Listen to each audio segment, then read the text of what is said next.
Hello all, जय मां लक्ष्मी, जय भोलेनाथ। दोस्तों, कैसे हैं आप सब लोग। आज के इस वीडियो में हम बात करने वाले हैं बहुत ही नाजुक और बहुत ही बड़े टॉपिक के ऊपर कि ईश्वर है या नहीं है।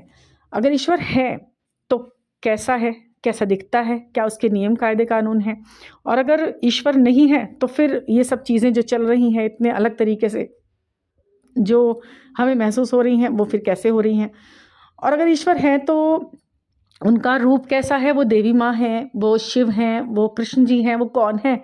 और फिर अलग अलग संप्रदाय के लोग अलग अलग तरीके से पूछते हैं और उनको वैसे ही फल परिणाम मिलता है। तो फिर आखिरकार ईश्वर है किस रूप में, हम जैसा समझते हैं वैसे, या जैसा दूसरे लोग कहते हैं वैसे, या फिर कैसे भी नहीं है वो, मतलब उनका क्या अस्तित्व है, आप सभी सोचते होगे। और शिव, सबसे बड़ी बात यहाँ शिव, फिर शिव कौन है। अगर अलग अलग देवी देवता इस तरीके के हैं तो फिर शिव भी हमारे हैं तो वो ऐसे हैं। तो फिर और जो बाहर के देश हैं, दुनिया है ये पूरी, तो उनके ये भगवान कैसे हैं, वो शिव को किस रूप में देख रहे हैं, क्या वो उनकी भी ऐसी मदद कर रहे हैं, या कुछ भी नहीं है। बस हम सब लोगों का एक ये मानना होता है कि ईश्वर है, एंजल हैं, लोग सभी मानते हैं ये, और ये ऐसा ही होता है क्या। और जर्नी, अगर ईश्वर ही नहीं है तो फिर जर्नी कहाँ से होगी, अगर है तो फिर जर्नी में क्या क्या रूप है। मतलब ये सारे कन्फ्यूज़न जो है ना आपके, वो सारे के सारे मैं इस वीडियो में आपको बहुत हद तक सॉल्व करने की कोशिश करूँगी। और जो व्यक्ति इससे कनेक्ट करे, इससे समझे, वो व्यक्ति मुझे ज़रूर बताएं अपने कमेंट के ज़रिए जो मैं कह रही हूँ वो आपको सही लग रहा है या नहीं, वो उससे आप कितना ज़्यादा उससे एग्री करते हो, ये भी बताना। बहुत इंटरेस्टिंग रहने वाला है ये टॉपिक। मैं हर विषय पे बात करूँगी, उसके नेगेटिव, पॉजिटिव, अगेंस्ट सब या सपोर्टिव पॉइंट्स जो हैं वो सब। देखिए, जब हम पैदा हुए हैं इस दुनिया के अंदर तो हम देख रहे हैं कि ये बहुत सारी चीज़ें हैं जो अपने हिसाब से अलग चल रही हैं, हमारी मर्ज़ी से नहीं चलती, अपने हिसाब से चलती हैं। और फिर हमें घूम फिर के ये भी लगता है कि चलिए हम भी जीव हैं और चीज़ें भी जीव हैं जो पैदा होती हैं, चली जाती हैं दुनिया में से, उनका बाद में हम कहते तो हैं पुनर्जन्म और पुनर्मिलन, ये सब। तो पुनर्जन्म कैसे है, स्वर्ग नर्क कहाँ है, ये सारी बातें हम दिमाग में लगाते हैं, बचपन से सोचते आ रहे हैं, हमारे बच्चे भी ये सब सोचते हैं और आगे भी लोग यही सोचते आएंगे जब तक ये जीवन है। कीड़े मकोड़े, पशु पक्षी, जानवर, नदी नाले तालाब, ये सब चीज़ें किसने क्रिएट करी हैं अगर ईश्वर नहीं है तो। इतना बैलेंस कैसे बना हुआ है पूरी प्रकृति में, कुछ ज़्यादा कम भी होता है लेकिन फिर भी प्रकृति ऐसे ही चलती रहती है, कोई नुकसान ऐसा नहीं होता कि पूरी चीज़ एकदम से भ्रष्ट हो गई सब कुछ। फिर ये देखते हुए ये भी लगता है कि ऐसे तो बहुत सारे ग्रह हैं चारों तरफ, और उनमें से एक ग्रह पृथ्वी भी है, उसमें हम लोग किसी तरह से यहाँ के अनुकूल वातावरण की वजह से हम जीव जंतु यहाँ पैदा हो गए हैं, अपने अपने दिमाग लगा लगा के कुछ आगे बढ़ चुके हैं, टेक्नोलॉजी बना ली है, और अब हम ये भी कहते हैं कि भाई आत्मा है और परमात्मा भी है और शिव भी है, भगवान, जबकि देखा है नहीं किसी ने भगवान को मतलब ठोस फॉर्म में, तो किसी ने कि हाँ भाई मैं भगवान हूँ, या कभी कोई आकाशवाणी हुई हो, ऐसा भी कभी नहीं हुआ है। तो फिर भगवान है या नहीं है, कैसे ये सोचे, कैसे ये पता लगाए कि भगवान है या नहीं। क्योंकि भगवान हमेशा अपने होने के साथ साथ ना होने का भी तो छोड़ देते हैं ना जगह, मतलब कंफर्म नहीं होने देते कि हाँ जी मैं हूँ। एक दिन आकाश में से आवाज़ आ जाए कि मैं हूँ, बस इतना आ जाए कि मैं भगवान हूँ और मैं देख रहा हूँ, तब इंसान सब तसल्ली में जाएंगे, लेकिन वो आती नहीं आती नहीं। तो कुछ लोग लिखेंगे कि पहले ज़माने में आती थी, आकाशवाणियाँ होती थी, तो वो पहला ज़माना भी हमने सिर्फ ग्रंथों और पुराणों में तो सुना है, हमने तो कभी किसी ने भी नहीं देखा ना, किसी से पूछो तो कोई भी नहीं है ऐसा व्यक्ति, कभी नहीं रहा। तो क्या है, देखो, शिव है, ठीक है, शिव सत्य है, ये बात कहने की गलत नहीं है, शिव है, सत्य है। शिव का जो फॉर्म है ना वो आपको हर फॉर्म में मिलेगा। सबसे पहली बात तो ये है कि अगर आप किसी देवी देवता को मानते भी हैं या नहीं भी मानते हैं, या आप किसी भी संप्रदाय से जुड़े हुए हैं, तब अगर आप भगवान को ढूंढ रहे हैं तो किसी भी एक संप्रदाय से जुड़कर भगवान को ढूंढना नामुमकिन है। कि यदि आप कहते हैं हम सिख हैं और हमारे गुरु ये हैं और ये भगवान है हमारे, तो ये सबके लिए लागू नहीं होती बात। कोई ना कोई उसे कहेगा नहीं नहीं हमारे तो ये हैं और ऐसे हैं वो। और कोई हिंदू है तो वो कहेंगे नहीं नहीं ऐसी देवी माँ ऐसे होती हैं, कृष्ण जी ऐसे होते हैं, वो हैं। कोई साईं बाबा को बोलेगा, कोई कहेगा अल्लाह अल्लाह है, अल्लाह ऐसे हैं और ऐसे होते हैं, बस वही सच है, वही सब कुछ है। तो ऐसे कैसे हो जाएगा कि किसी अलग अलग फॉर्म में आप उनको वही सच है ऐसा बोल देंगे। फिर अब यहाँ से हटेंगे और बाहर विदेशों में जाएंगे तो वहाँ पे भी प्रकृति चल रही है, उसी ढंग से चल रही है, तो वहाँ पर तो ना तो इतना किसी भी देवी देवता को माना जाता, ना हमारी तरह रिचुअल वो लोग करते हैं फॉलो, ना कुछ है। वहाँ पे भी शुरुआत से ही ज़िंदगी चल रही थी या जैसे हो रहा था। तो मैं आपको बताती हूँ कि ये जो कुछ भी है ये प्रकृति ही ईश्वर है। हमारी जो ये प्रकृति है ना, ये शिव है, ये शिव है। और इसकी सुंदरता, इसकी उर्वरा, इसका उत्पादन करने का तरीका, इसका प्रेम करने का तरीका, इसकी खूबसूरती, इसकी शक्ति है। शक्ति यानी कि इसका फेमिनाइन रूप। जितना भी एक्टिवेशन में काम है, बहुत ही ठोस कठोर काम जितने भी हैं, डिस्ट्रॉय करने वाले, उत्पन्न और वो नाश करने वाले बड़े बड़े काम, जिनमें ज्वालाएं हैं, जिसमें अग्नि है, जिसमें क्रोध है, जिसमें लड़ाई झगड़े हैं, जिसमें उत्थान है, पतन है, माधाड़ है, सब कुछ है, वो पुरुष तत्व में आता है। शिव का वो एक रूप, जहाँ पर ये खूबसूरती है, जहाँ पर उत्पादन है, जहाँ पर प्रेम है, जहाँ पर उम्मीदें हैं, आशाएं हैं, वो सब प्रकृति का रूप है, वो है शक्ति। अब एक्शन और इमोशन, इन दो चीज़ों को मिलकर बना है शिव और शक्ति। एक्शन एंड इमोशन, इंग्लिश में यदि हम बोल दें तो शिव शक्ति ये है। ठीक है, आप एक्शन करते हो तो आप तुरंत पुरुष रूप में आ गए हो। अगर आप सिर्फ सहन करते हो, संवेदनाएं रखते हो, भावनाएं रखते हो, खूबसूरती बढ़ाते हो, आप अपनी फेमिनिन एनर्जी को तुरंत जी रहे होते हो उस वक्त। ठीक है, तो फिर क्या हुआ, कौन है सत्य? वो शिव है। आपको सुना है ना आपने, शिव है, कण कण में है, हर हवा में है, हर पानी में है, हर बूंद में है, हर सागर में है। एक बूंद में भी शिव है और पूरे सागर में भी शिव है। हवा के एक छोटे से झोंके में भी शिव है और बहुत बड़े बवंडर में भी शिव है। ठीक है, आग की एक छोटी सी लपट, एक छोटे से दिए की रोशनी, उसमें भी शिव है। और बहुत बड़ी ज्वालाएं जो चलती हैं, जो आप देखते हैं कि जब अंत समय पे इंसान को उसमें बिल्कुल कर दिया जाता है, तो वहाँ जो लपटें हैं उसमें भी शिव है। तो शिव ही हर जगह है, छोटे बड़े हर रूप में शिव है और हर खूबसूरती में शिव है। एक फूल में भी वहाँ पे शक्ति है, खूबसूरती में, सुंदरता में, सब में एक शक्ति का रूप है। एक छोटे से फूल में शक्ति है, प्रकृति है, और बहुत बड़े बागीचे में, हिमालय की चोटियों में, खूबसूरती वादियों में, नदी में, झरनों में, वहाँ शक्ति है, वहाँ प्रकृति है। और यही चीज़ हमें जिवा रही है, जी रहे हम इनके ही, इन दोनों के संयोग से हम निर्मित हैं और हमें जिवा रही है ये चीज़, तो हम जी रहे हैं। बस यही है ईश्वर, यही है भगवान, यही है सच। और इसको हम शिव का रूप कहते हैं। और शिव है आदि अनंत, क्योंकि इस प्रकृति का ना तो कोई आदि है ना अंत है। तो जो सब कुछ रह गया अंततः है, जो सब कुछ हो गया वो हो गया शिव। एक शून्य है, शून्य में कौन है? शिव। जहाँ कुछ नहीं है वहाँ कौन है? शिव।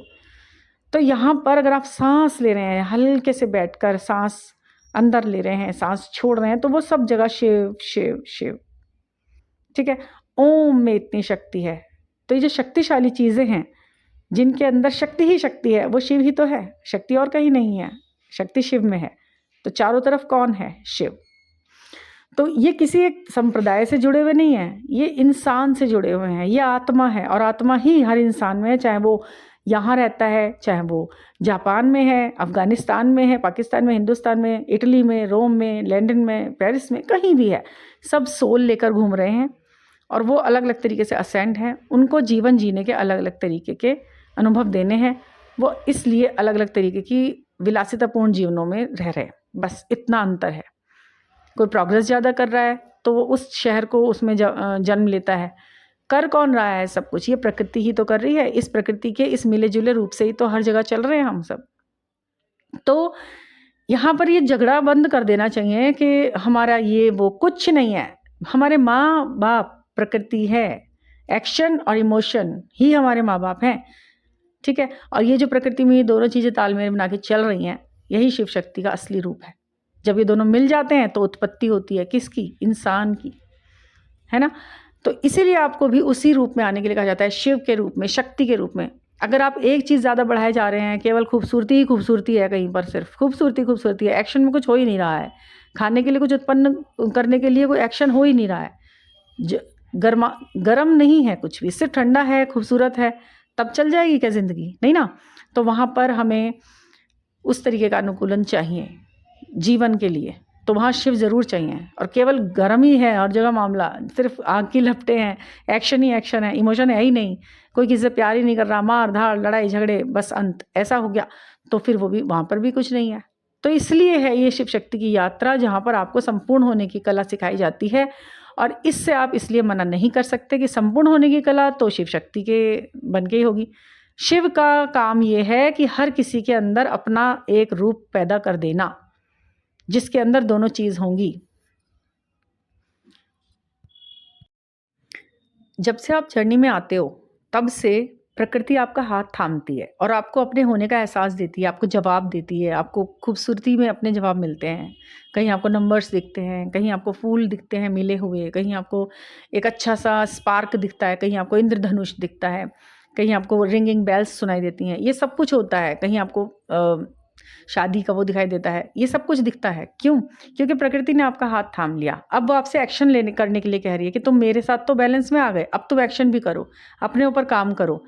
हम ज़्यादातर 2 बातें कहते हैं जब आप जर्नी में होते हो, आगे बढ़ना चाहते होते हो, तो हम आपसे 2 बात कहते हैं। क्या बातें कहते हैं? पहला तो आप चक्रा बैलेंस कर लो, दूसरा कहते हैं मेडिटेशन करो। इन 2 चीज़ों से आपका जो है जर्नी आगे बढ़ेगी। तो मेडिटेशन किसका रूप है? प्रकृति का, यानी फेमिनिन एनर्जी का मेडिटेशन, जिसमें संयम है, चुप्पी है, मौन है। जहाँ पर एक प्रकृति, जैसे कि एक लड़की, एक स्त्री बोलती है, जहाँ पर वो बिना बोले सब कुछ ग्रहण कर रही होती है, जान रही होती है, आत्मसात कर रही होती है, तो वो मेडिटेशन है। मेडिटेशन का रूप है, प्रकृति का रूप है, एक स्त्री का रूप है मेडिटेशन। ठीक है, उसमें आप जुड़ो, तब आप एक स्त्री को संयमित कर रहे होते हो, बैलेंस कर रहे होते हो। दूसरा हम कहते हैं अपने चक्रों पे काम करो, अपने चक्रा करो। चक्रा जो चक्रों को एक्टिवेट कर रहा है, एक्शन में लाना चाहता है, बैलेंस करना चाहता है, उनको स्पिन गोल गोल गोल गोल वो करेंगे आपका काम। जब वो स्पिन करेंगे, जब वो बैलेंस होंगे, जब वो एक्शन में आएंगे, वो स्थिर पड़े हैं, शिथिल पड़े हैं, तो वहाँ एक्शन नहीं हो रहा है, इसका मतलब। तो 2 चीज़ें बैलेंस करनी है, एक जगह एक्शन करना है, दूसरी जगह इमोशन बैलेंस करके ग्रैब करना है, मौन धारण करके मेडिटेशन में। तब भी क्या कर रहे हैं आप? एक्शन और इमोशन दोनों को बैलेंस कर रहे हैं ना आप। 7 चक्रों को हम बैलेंस करेंगे, हम एक्शन करेंगे, हम शिव का काम कर रहे हैं अपने अंदर। हम मेडिटेशन करेंगे, हम संयम धारण करेंगे, हम सिर्फ ज्ञानेंद्रियों से काम लेंगे, थर्ड आई से काम लेंगे, अपने मैसेज पहुंचाएंगे, टेलीपैथी मजबूत करेंगे, अपने आप को संयमित करेंगे, खुद के अंदर सब जागृति करेंगे और बिना कुछ बोले करेंगे। तब हम क्या करेंगे? स्त्री तत्व बैलेंस कर रहे हैं। तो हो रहा है ना मेडिटेशन प्लस चक्रा बैलेंसिंग। तो ये दोनों काम भी आपके वही हो गए, 6 और 9, 9 और 6, पुरुष और स्त्री।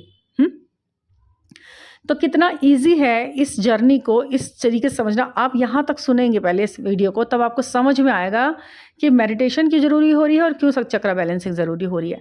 तो ये 2 काम जब दोनों जने कर रहे हैं, पूरी तरह कर रहे हैं, लगन लगाकर, तब भी ये आप खालीपन महसूस नहीं कर सकते। फिर नहीं करेंगे आप। जब ये 2 चीज़ आप पूरी कर पा रहे हैं ना, फिर आप अपने आप को ना तो नेग्लेक्टेड महसूस करोगे, ना रिजेक्टेड, क्योंकि किसी भी चीज़ की इतनी हैसियत ही नहीं है जहाँ पर ये दोनों चीज़ें बैलेंस हैं, वो वहाँ पर किसी उसके साथ कुछ भी गलत कर दे कोई, या फिर वो खुद ही इमोशन में बह जाए इंसान। मतलब वो तो इतना स्ट्रांग हो गया ना, रॉक सॉलिड, की वो सर झुकाने में विश्वास नहीं रखेगा। वो तो गलत का सर काटने में और अपना भी, ज़रूरत पड़े तो अपना भी कटवाने में रखता है विश्वास। अपना सर कटा देगा, झुकाएगा नहीं वो किसी भी चीज़ के लिए। तो ऐसा तो खैर नौबत नहीं आने वाली सर कटाने वाली, बट फिर भी मैं आपको एक बात बता रही हूँ, इतना सॉलिड हो जाता है इंसान। शिव को जानते हो तो शक्ति को भी मानते हो, और दोनों के मिलन को मानते हो तो इस यात्रा को भी मानोगे, और खुद की इस यात्रा को उस तरीके से, उस नज़र से देखना शुरू करोगे।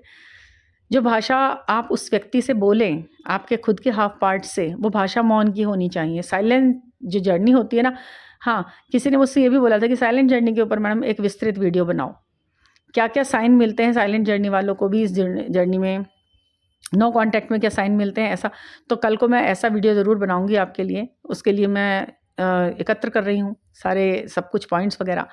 तो कुछ अपना एक्सपीरियंस है, कुछ चीज़ें हैं, कुछ समझ में आया है, कुछ लोगों के एक्सपीरियंस हैं, सब कुछ मैं आपके साथ शेयर भी करूँगी। तो उन पॉइंट्स को भी हम क्लियर करेंगे। वैसे मैंने कई बार वीडियो बनाई है उन चीज़ों के ऊपर, थोड़ी सी और हम एक्सप्लेन कर देंगे उस वीडियो में, अगली वीडियो में। तो ये जो शिव के और भगवान के होने का एहसास है ना, वो आपको जब हो जाता है एक बारी, तब वो सवाल नहीं रहता। जब भी आपका सवाल खड़ा होगा ना कि ईश्वर है भी या नहीं है, तभी समझ लीजिए कि आप अपने कहीं ना कहीं करने में कुछ कमी कर रहे हैं। ये सवाल आ ही कहाँ से रहा है। जब भी दिमाग में आया ना है या नहीं है, तो ज़रा दरवाज़ा खोलकर बाहर बैलेंस को देखना, प्रकृति के इस बैलेंस को, पता चल जाएगा आपको कि ईश्वर है या नहीं है। ये चलती हुई हवा ज़रा सी तेज़ हो जाए तो पता चल जाएगा कि ईश्वर है या नहीं है। ये बहता हुआ पानी तेज़ी से आपकी तरफ बढ़ने लग जाए ना, तब पता चल जाएगा कि ईश्वर है या नहीं है ना। तो ये सब कुछ है, और ये विश्वास है तो फिर सब कुछ है। ठीक है, ये वीडियो मैंने इसीलिए बनाया था कि शिव और ईश्वर के बारे में जो लोगों को लगता है ना, जब डिसअपॉइंट होते हैं, तो उन्हें ये सुनना चाहिए और पता लगना चाहिए कि नहीं, हम जो सोच रहे हैं वैसा नहीं है, सब होगा और हो रहा है, कुछ ना कुछ हो रहा है। साइलेंट, कभी भी साइलेंस नहीं होता प्रकृति का। तूफ़ान से पहले की शांति लगती है वो, पर बाद में क्या आता है? अबंडेंस, तूफ़ान आता है गिफ्ट्स का या फिर लेसन्स का, लेकिन उसके बाद भी आता है आपके लिए सब कुछ अच्छा होने के लिए, आप ही के लिए। अंत भी शुरुआत है, ये बात ध्यान रखिएगा हर बात की। और जब हम किसी चीज़ के अति होते हुए देखते हैं ना कि बहुत अति हो गई, बहुत हो गया, कुछ हो गया, अब समझ में नहीं आ रहा, बर्दाश्त नहीं हो रहा, तो वो भी चेंज होने के लिए होता है। इसका उदाहरण बहुत लोग हैं, बहुत लोग, कि जब जब कुछ ख़त्म हुआ है अच्छी शुरुआत के लिए, जब भी सुकून ख़त्म हुआ है तो अच्छी मेहनत के बाद परिणाम के लिए। तो ये वीडियो लंबी हो रही है, अब मैं यहाँ पर इसे रोकती हूँ। बाकी आप बताइएगा आपका क्या एक्सपीरियंस रहा, क्या समझ आया इस वीडियो से आपको। प्लीज़, थैंक यू, और thank you for listening and please subscribe the channel. Thank you.